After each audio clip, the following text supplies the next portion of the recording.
A former Labour MP who lost her seat amid the Gaza row has revealed she was threatened with beheading during the last general election campaign.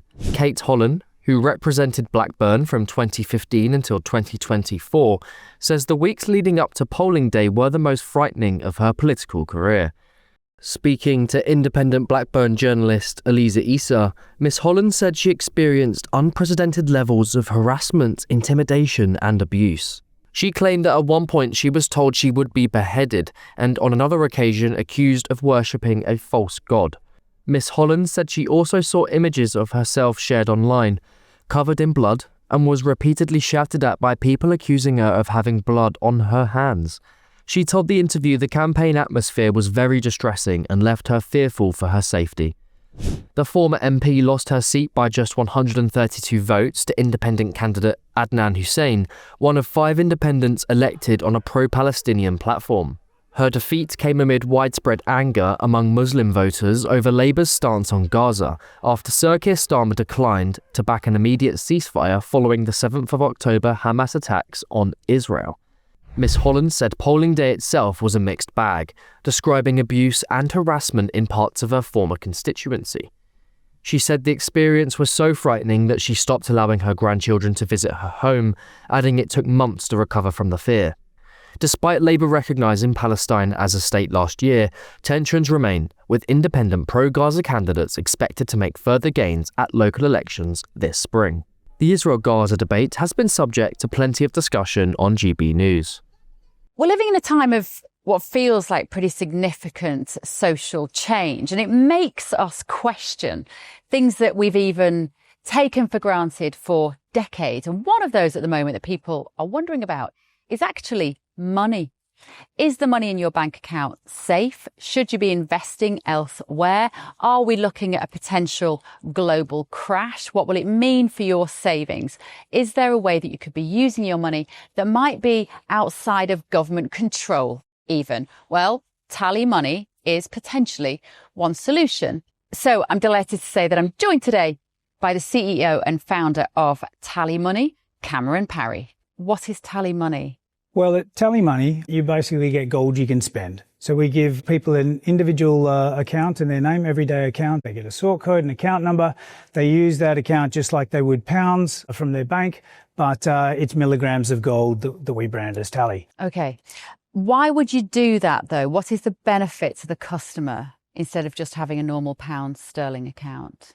Gold's performance against the pound is above 11% per annum over the last 25 years on average. But we still need money in our daily lives, and we have savings. We know that it's good common sense and prudent to save up for things, not just living credit. You know, whether it's a holiday or a rainy day, your retirement planning, you need to have money in your life, basically, that you can rely on, that's dependable, that nobody meddles with, that nobody can weaponise against you, which is another element of government control when it's the government currency, which we could talk about another time. And it should be pretty simple and straightforward, and that's what we deliver at Tally. And really, we just want people to feel safe and happy with their money. There was a time when the bigger your bank balance, the more confident you felt. Now it's like, I need to do something with it. I can't leave it there. In Tally, you can. Okay, brilliant. Cameron Parry from TallyMoney, thank you so much. Thank you, Bev.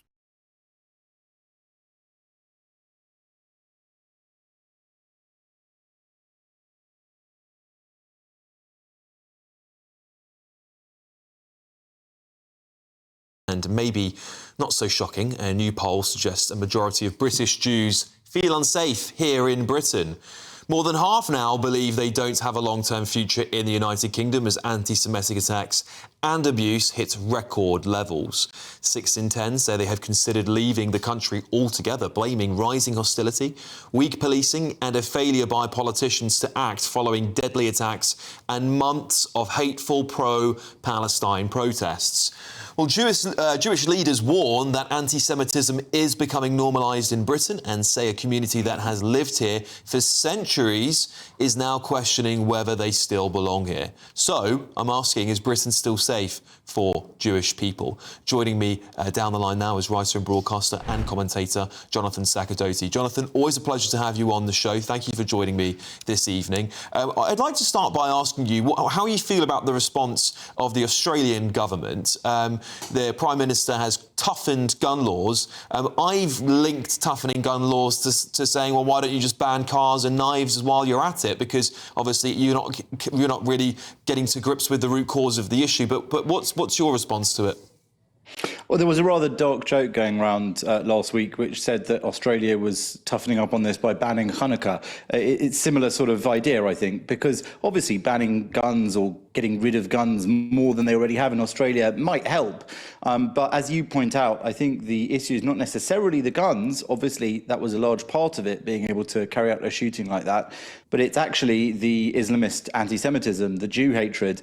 And I think one of the reasons, perhaps, that the authorities in Australia and the government are so reluctant to talk about that and to do much about that is because actually they've been, one might say, encouraging it over the last couple of years, by which I mean this constant obsession with trying to condemn Israel's actions during its war against jihadist Islamic terrorists in the Gaza Strip and surrounding it from 7 fronts has obviously created an atmosphere and a climate within Australia and similarly around the world, including here in Great Britain, where anti-Semitism and Jew hatred is rising. And I think that the government actions and often police actions or lack of action in relation to all of that has made Jews feel very unsafe, quite rightly, made people realise that there is something of two-tier policing where often you'll find that Jewish people are actually stopped from being visible or doing perfectly legal things around these mass protests, these things that have been called hate marches here in the UK and elsewhere in the world.